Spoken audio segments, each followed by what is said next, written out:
Henkilö A:n työura on suoraviivainen ja keskittyy myyntiin, asiakaspalveluun ja esihenkilötyöhön. Henkilö on edennyt uralla, vaikka on kohdannut lomautuksia ja terveysongelmia. Hienosti on onnistunut kuitenkin paluu työhön. Ura kertoo kyvystä sopeutua muuttuviin olosuhteisiin. Henkilö A:lla on ollut kohtalaisen selkeästi etenevä työura samalla alalla, jossa kouluttautuminen on tapahtunut työuran edetessä. Työurassa näkyy selkeä jatkuma myynti- ja asiakastyöstä johtotehtäviin. Kouluttautuminen ja työkokemus osana kehitysaskeleita. Henkilöllä on muutamia lomautuksia ja hänen terveydentilansa on vaikuttanut työskentelyyn. Sairasloma, kuntoutus, työkokeilun ja lyhennetyn työajan kautta palaaminen työhön on kuitenkin onnistunut hyvin. Työura on edennyt loogisesti, vaikkei suunnitelmallisesti. Työuran kehittymisessä sattuman lisäksi työurajohtamista taitavalla ja kouluttautumiseen kannustavalla esihenkilöllä on ollut merkittävä rooli. Henkilö B:n työura on monivaiheisempi ja haastavampi. Hän on ollut pakotettu muuttamaan omaa urapolkua.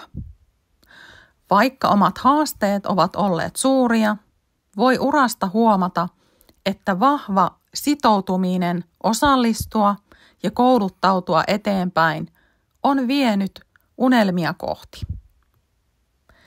Henkilö B:n työurassa käsillä tekeminen ja ihmisten ohjaaminen nousivat esiin sekä oma aktiivisuus, muun muassa vapaaehtoistyön tekeminen.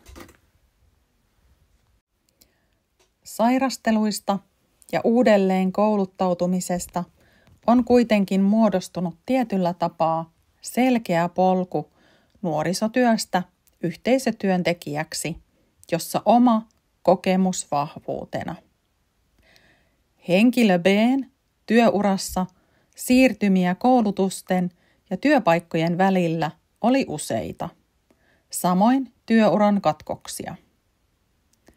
Työuraan on kuulunut työttömyyden tukitoimia ja siihen liittyen on ollut taloudellista uhkaa. Vapaaehtoistyö on ollut osa henkilö B-työuraa monta vuotta. Nuoriso-ohjaajan työstä uudelleen sijoitettuun työhön siirtymisessä olisi henkilö B kaivannut esihenkilöltä enemmän tukea ja asian informoimista työyhteisölle sekä yhteisiä palavereita. Tukea tuli kolmikanta-neuvotteluista sekä yksilötyön ohjauksesta. Nuorisotyöhön ohjasi oma kiinnostus ja aiemmissa ammateissa saatu kosketuspinta nuorten ohjaamisesta.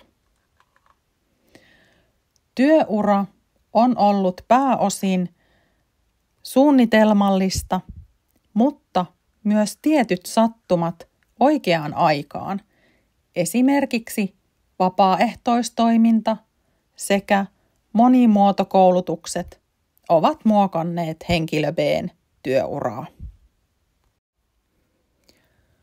Yhteenvetona voisi todeta, että sekä A:n että B:n urat heijastavat erilaisia elämänpolkuja ja valintoja. Molemmat ovat osoittaneet kykyä sopeutua muutokseen ja tämän päivän työelämään. Kumpikaan esimerkki urista ei ole suoranaisesti perinteistä työuran lineaarista mallia, missä yksilö olisi täysin pystynyt itse valitsemaan ja vaikuttamaan työuran muotoutumiseen. Tällaiset perinteiset lineaariset uramallit, joissa yksilö etenee suunnitelmallisesti kohti tiettyä päämäärää, eivät enää täysin vastaa todellisuutta. Työurat ovat yhä monimutkaisempia ja jatkuvasti muuttuvia. Tämä näkyy selvästi henkilöiden A- ja B-työurissa. Työurien mallinnuksessa hyödynnetyn kaaosteorian 4 logiikasta muistuttaa A suoraviivaista työuraa ja B hahmonsa löytävää työuraa. Työurien muotoutumiseen on vaikuttanut muun muassa ympäristö, jossa yksilö elää, terveydentila sekä aikaisemmat päätökset sekä esihenkilön tuki ja työurajohtaminen. A- ja B-työurat eroavat toisistaan henkilöiden iän perusteella sekä koulutuksen ja ammattialan erilaisuuksien vuoksi. Paikkakunnittain tulee myös eroavaisuuksia. B-työuran alkua hankaloitti 90-luvun lama.